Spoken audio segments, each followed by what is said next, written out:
à la ligne d'arrivée, au fil d'arrivée. C'est très excitant. C'est un long parcours marqué par l'attente et un incendie criminel il y a un an. Le projet Anwatan Migoam est sur les rails. 22 logements sont enfin prêts et les premiers locataires pourront emménager début juillet. Ce sont des studios pour des personnes seules, mais à l'intérieur de l'immeuble, on veut créer donc une vie communautaire, une vie sociale. Les appartements sont destinés aux personnes autochtones en situation de vulnérabilité.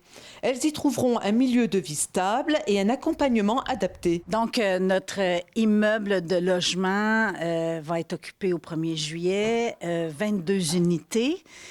Qui va accueillir donc des personnes autochtones, hommes, femmes, seuls, avec un profil particulier, des personnes qui sont en grande vulnérabilité, en rupture sociale, mais des personnes qui sont prêtes à amorcer leur cheminement de mieux-être.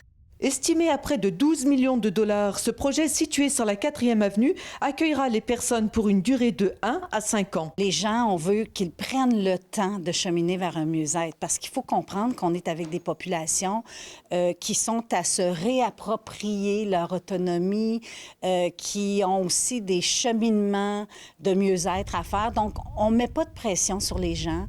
Le Centre d'amitié vient entourer notre communauté, donc cette communauté de services. Édith Cloutier rappelle l'intérêt de cet emplacement stratégique pour une meilleure inclusion des locataires. C'est un critère fondamental d'être au centre-ville, d'être au cœur de la ville, donc où sont nos gens?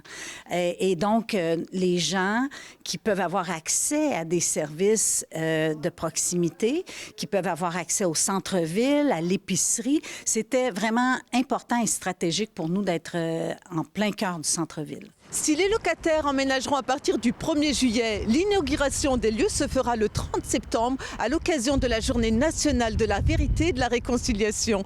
Samira Ouari, RNC Nouvelles, Val d'Or.